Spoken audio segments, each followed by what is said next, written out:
یو ځلې نبي علیه الصلاة والسلام چې کله ډېر تنګ راغی د کافرو د تکلیفونو نه، نو الله ته یې لاس اوچت کړو، وی اللهم اید الاسلام باحد العمرین، الله دا اسلام مضبوط کا په یو د دوو عمرینو سره. الله په دې دوو عمرینو کې یو مسلمان که چې اسلام پې مضبوط شي، ځکه دا په مکه مکرمه کې دوه زورور سړي وو، یو عمر بن هشام چې هغه ته مونږ او تاسو ابو جهل وایو، عمر بن هشام، او دویم عمر بن خطاب رضی الله تعالی عنه. الله په دې دوو عمرینو کې یو عمر مسلمان که چې اسلام پې مضبوط شي، ځکه دا دواړه ډېر زورور دي او مونږ ته ډېر زیات تکلیف دی. دا دعا نبی علیه الصلاة والسلام به بار بار غوښتله. نو مکې مکرمې مشرکین راټول شو دارالندوې ته، د دوی د جرګو چې کوم ځای و، په هغې کې دا مشوره کېده چې د دې پیغمبر سره آخر څه وکړو، زره به موږ څنګه خلاصېږو، دا مشوره پکې کېدله. په دې کې ابو جهل هم ناست دی او دا عمر رضی الله تعالی عنه پکې هم ناست دی. دا عمر رضی الله تعالی عنه پاڅېد او دا توره راویسته، یو کړس یې وله ورکړو. مړوي څه مسله خو رخ کړې د دې پیغمبر نه، یو تن دی ټولې په لاړ ځان کړي یې، زم چې اوس یې له سر راوړم چې دا خبره هواره کړم چې کیسه له خلاصه کړم.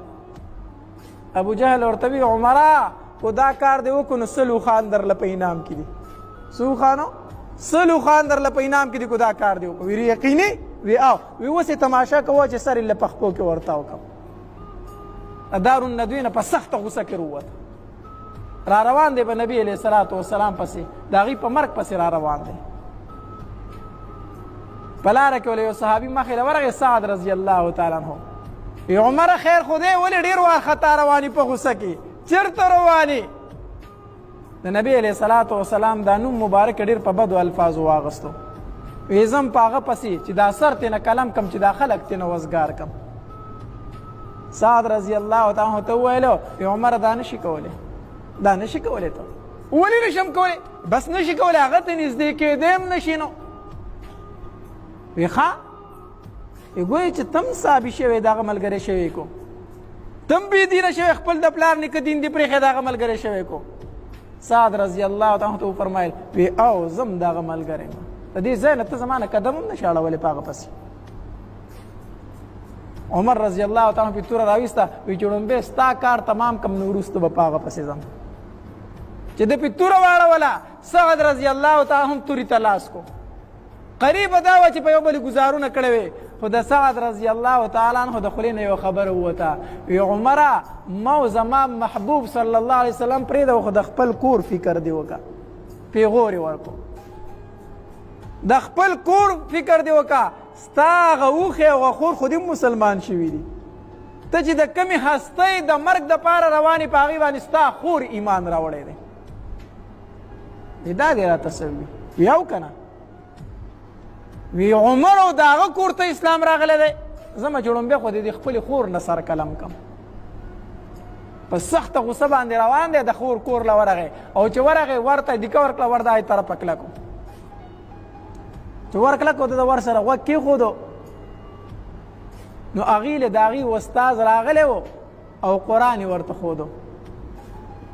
د عمر رضی الله خور چې کوم ده، اوښی چې کوم دی، یو صحابي دی، استاذ دی، هغه راغلی او دوی ته قرآن ښایي. ده چې د قرآن اوازونه واورېده، او دا خبره خو رښتیا ده، هغه خو یقیني مسلمانان شوي دي. د تورې دا موټی چې دی په دې باندې راکېښودل په دې دروازه، وی ور کولاو که، خور یې پوه شوه چې رور مې راغی، پوه شو را باندې. نو زر یې هغه استاد چې و هغه ته وي ته کوټې ته لاړ شه، ته پټ شه. هغه هم ویرېده چې عمر راغی، نو هغه ډایرکټ کوټې ته ننوته او د کټ ته لاندې پټ شو. وی ته میلمه او زه یې خور یم او دی اوښی دی، که زموږ سره یې هر څه وکړو، خو ته پردی سړی ته پټ شه. هغه یې ترې پټ کو او دا خور یې راله ور یې ورته کولاو کو. چې ور یې کولاو کو، ده په دې اوښي باندې ورمنډه کړه، د مرۍ نه یې ونیو او د تورې په دې موټي پې راکېښودل. وی تا اسلام راوړی دی. چې کله په هغه ګزارونه شروع کړو، نو دا خور یې منځ له راله، دا خاوند او دا رور یې خلاصول، چې د دوی په منځ کې خلاصونو کې چې کله خلاصون یې کوو، د عمر رضی الله تعالی عنه چې څپېړه واړوله او په دومره زور سره د خور دې مخ له راواچوله چې د هغې د مخ نه د وینو دارې شروع کړې. عمر رضی الله عنه الله ډېر لوی طاقت ورکړو، ډېر زورور طاقت یې چې سپېړه یې تاو کړه او د خور دا مخ یې پې وو، نو د خور دا مخ د دې ګوتو سره وشلېدو او د وینو دارې ووالې او د عمر رضی الله تعالی عنه په دې مخ باندې دا دارې ولګېدې او په دې کپړو یې دا دارې ولګېدې چې خور یې دې وینو ته وکتل، په جړا شوه، وی عمره یو خبره واوره زما، که ته عمر ابن خطاب د خطاب زوی نو زه د خطاب لور یم. ګورې